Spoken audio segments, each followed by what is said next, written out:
يا رسول الله كنت رجاءنا وكنت بنا برا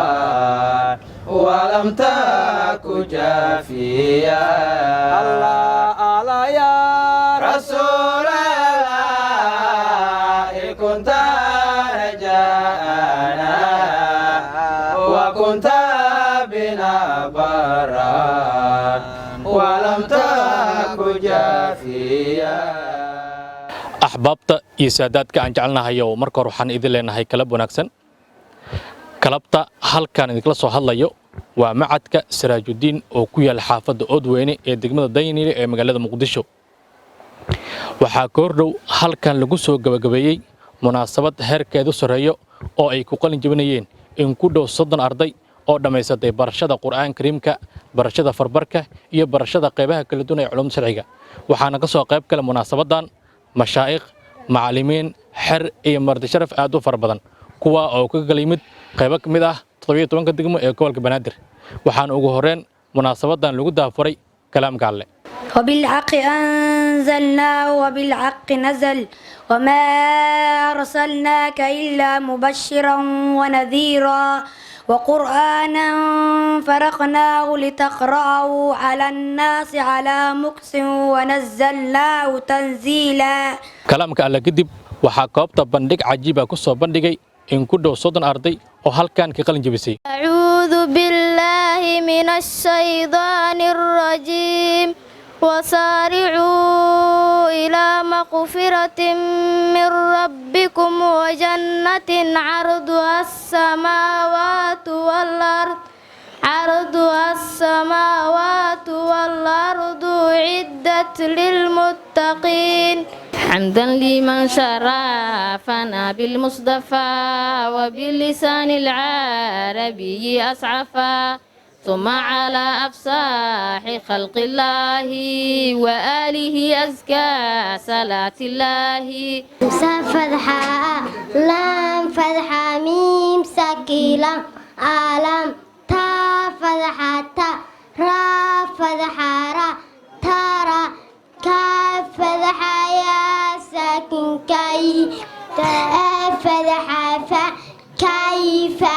فا فتحة فا عين فتحة فاعا لام فتحة لا أعوذ بالله من الشيطان الرجيم بسم الله الرحمن الرحيم يسبح لله ما في السماوات وما في الأرض الملك القدوس العزيز الحكيم دعوا بالحمد مصليا على محمد خير نبي أرسلا ودي من أقسام الحديث العدة وكل واحد أتى وحتى أعوذ بالله من الشيطان الرجيم بسم الله الرحمن الرحيم سبحان الذي أسرى بعبده ليلا من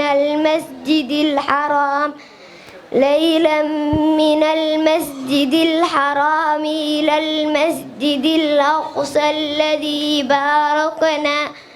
باركنا حوله لنريه من آياتنا إنه هو السميع البصير الحمد لله لا أبقي به بدلا حمدا يبلغ من رضوانه الأمل ثم الصلاة على خير الورى وعلى ساداتنا آله وصحبه الفضلاء وبعد فالفعل من يحكم تصرفه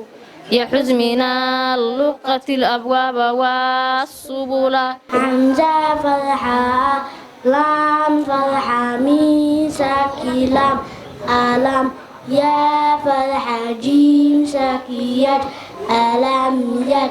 عين فتحة لام ساكن ألم يجعل كاف فتحة يا ساكن كي دال فتحة دا كيدة هذا بمين ساكنهم كيدهم فكسر يا ساكن في طاف فتحة ضاد ساكن طد لام كسر يا ساكن لي طاد لي لام كسر تنين تضليل. أبدأ بسم الله والرحمن وبالرحيم دائم الإحسان فالحمد لله القديم الأولي الآخر الباقي بلا تحول ثم الصلاة والسلام سرمدا على النبي خير من قد وحدا وآله وصحبه ومن تبع سبيل الدين الحق غير المبتدع. bandhiga iyo kalaamka alla kadib waxaa koobta ka hadlay oo kelmado kala duwan ka jeediyey mashaa'iqdii macallimiintii waalidiintii ka soo qayb galay munaasabadan. waalidka soo barbaariyay awlaadan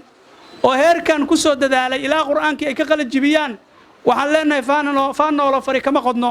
waladkaada haddii aad rabtid inuu noqdo caalimun caamil inaad noqotid weli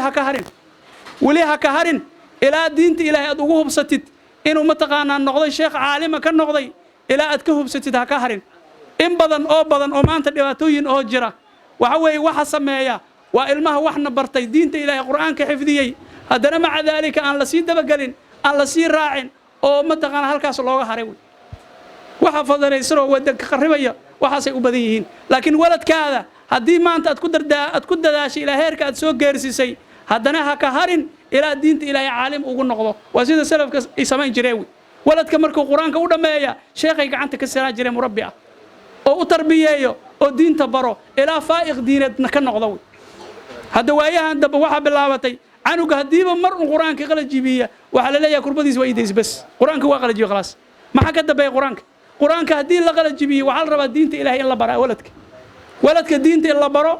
oo mataqaana cilmiga la baro oo la baro hadda qofka wuxuu ku nool yahayba diin nolol kale ma jirto. waxaan u mahadcelinaynaa marka koobaad Allah subhanahu wa ta'ala marka labaadna waxaan u mahadcelinaynaa ardaydaas macallinkii iyo macallimiintii iyo mu'assasada iyo dhammaan madrasada Siraaj dadaalka qiimaha iyo qaayaha leh soo galiyay maanta soo gaarsiiyay marxalad ay qalin jabiyaan runtii waa farxad weyn nabigeena Muhammad sallallahu alayhi wa sallam wuxuu leeyahay khayrukum man ta'allama al-qur'ana wa 'allamahu yani qofka idinku khayr badan waa ka quraanka baranay idinka waay marka waxaan rabaa shaqada ah haysaan ilmihiinaas yaryar yaan la dhayalsanin waa shaqada lagu dhiirigeliyay idinka ugu khayr badan macallimiintiina waxa waa shaqadii ugu sii khayr badneed ay hayaan oo ilmaheena wax barayaan marka waxaan ku soo gabagabeynayaa oo aan rabaa inaan u mahadceliyo macallimiinta shaqadan haya runtii waxaan aad ugu faraxsanahay in maanta heerka la soo gaaray annagu xiliyadii aan quraanka dhameynay waana la fasixi jiray laakiin heerka ma soo gaari jirin in ilmaha maraaxisha ay ka gudbaan oo la dhiirigeliyo oo la siiyo shahaadooyin ilmihii hingaada bartaan arkayna aad u qiimaha qaayaha badnaa ilmuhu haddii ay hingaada la baro oo akhrinta la baro wax kasta way baranayaan. ugu dambeyn waxaa munaasabada soo xiray ustaad maxamuud sheekh cabdulqaadir sheekh axmed oo ah maamulaha guud ee macadkan wuxuuna u mahadceliyay dhammaan mashaa'iqdii waalidiintii iyo madsharafka ka soo qayb galay munaasabadan. ilaahay waa mahad iskale ilaahay subhanahu wa ta'ala siin nabadan ugu bilaabo xafladeeni insha Allah ta'ala siin nabadan ugu soo gaartay gabagabadeedii ahbaabi walaalaha qaaliga waalidiinta sharafta leh mashaa'iqda macallimiinta dhammaan dariska ka soo qayb galayaasha xafladda dhammaantiin waan kaga mahad celinaynaa sida quruxda badan oo soo ajiibteen waxaan leenahay waa mahadsantiin insha Allah sidoo kale waxaan ka sii codsanaynaa in mar walba nala sii joogtaan xafladaha iyo waxa weeye macluumaadka iyo cilmiyada ka socda xarunta macadkana insha Allah ta'ala kaalin lixaad la ka qaadataan sidoo kalena aad qayb ka noqotaan walaalayaal waqti badan ma jiro waan ka xumaan maanta macallimiin fara badan mashaayikh fara badan noogu yimaadeen sidii wax noogu sheegi lahaayeen haddana aysan helin waqti ay ku bixiyaan cilmiga inoo sheegi lahaayeen ay nagu siiyaan sidoo kale waalidiin fara badan oo raba inay aragtiyaashooda dhiibteen baa nala joogay waqtiga haddana ma jiro waqtiga waa iska gabagabo walaalayaal macadkan Siraajuddiin wuxuu furan yahay hal sano iyo bar ama hal sano iyo bilow furan yahay 2 sano wali uma xirmin madrasada horumarkeeda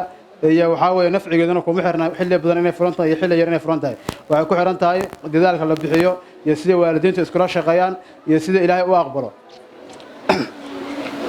alxamdulillaah rabbil caalamiin halkaas aan barkataan joognay waxaan noo suurta gashay inay dad fara badan waxa weeye cilmiga wax ka fahmaan haday noqoto xagga kutubadii haday noqoto quraanka laftigiisa oo maanta dafcadii koobaad ay ka qalin jabinayso oo arkaysaan sidoo kale farbarkii hikaada dafcadii koobaad maahan oo hal sano barkaas hikaadii farbarka baratay maahan waa qaybtii labaad laakiin qaybtii hore xaflad looma dhigin maadaama dugsiga bilow ahaa sidoo kale kutubada cilmiga kama marna madrasada kama marna macadka kama marna oo habeenii maalin jimcaha qamiiska kitaabada way socdaan